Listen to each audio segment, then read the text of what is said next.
नीतीश ने बुलाया बैठक, दिल्ली नहीं गए नीतीश, हो गया खेल।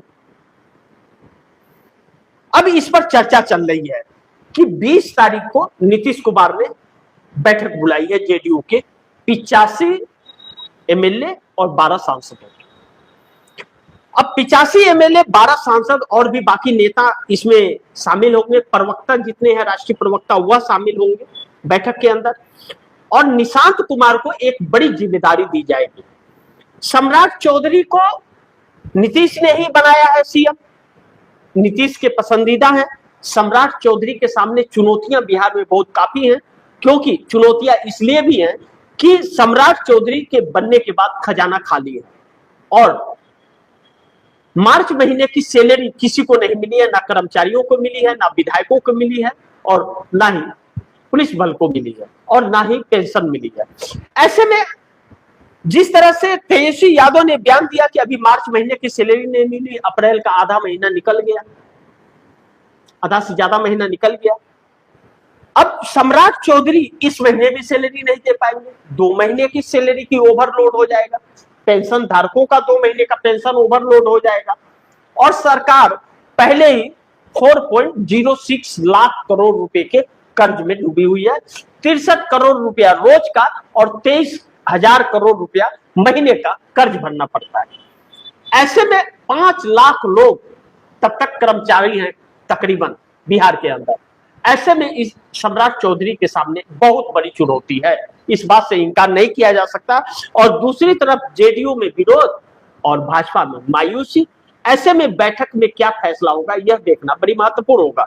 लेकिन कहा यह भी जा रहा है कि बैठक जो हो रही है, निशांत कुमार को एक बड़ी जिम्मेदारी दी जाएगी जिससे पार्टी का कार्यभार संभालेंगे। ऐसे में अगर हुआ तो भारतीय जनता पार्टी के लिए शुभ संकेत नहीं होगा, क्योंकि जैसा निशांत कुमार ने बयान दिया वह अपने सम्मान के साथ वह समझौता नहीं करेंगे। तो यानी कि समझौता नहीं करेंगे तो बात बनेगी नहीं, भाजपा अपने हरकतों से बाज नहीं जाएगी और निशांत समझौता करेंगे नहीं, तो फिर कमान किसे मिलता है यह देखना महत्वपूर्ण होगा। लेकिन मनीष वर्मा की इसमें एंट्री होगी, जिसके संरक्षण में निशांत कुमार बिहार का देखरेख करेंगे। ऐसे में कहा जा रहा है, कुछ जानकारों का यह कहना है कि अब बिहार ही नहीं दिल्ली भी हिलेगी।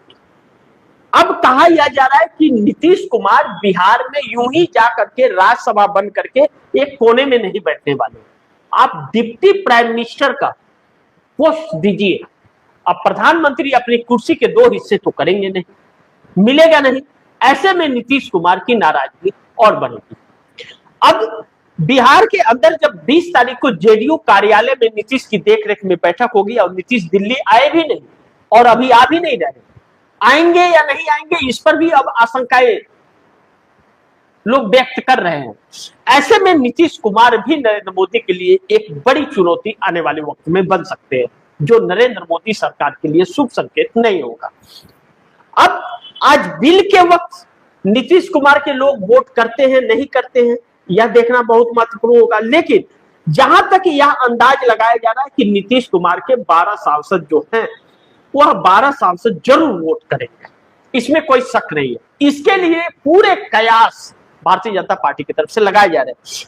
4 बजे लोकसभा में वोटिंग होना था, लेकिन अभी तक जब हम लोग 6:53 तक अभी तक वोटिंग नहीं हुआ। अभी तक अमित शाह ही भाषण अपना दे रहे हैं।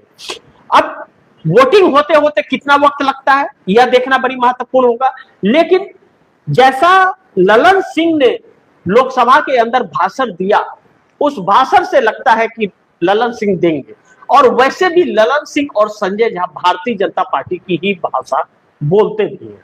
अब देखते हैं आगे कि किस हद तक लोग जाते हैं।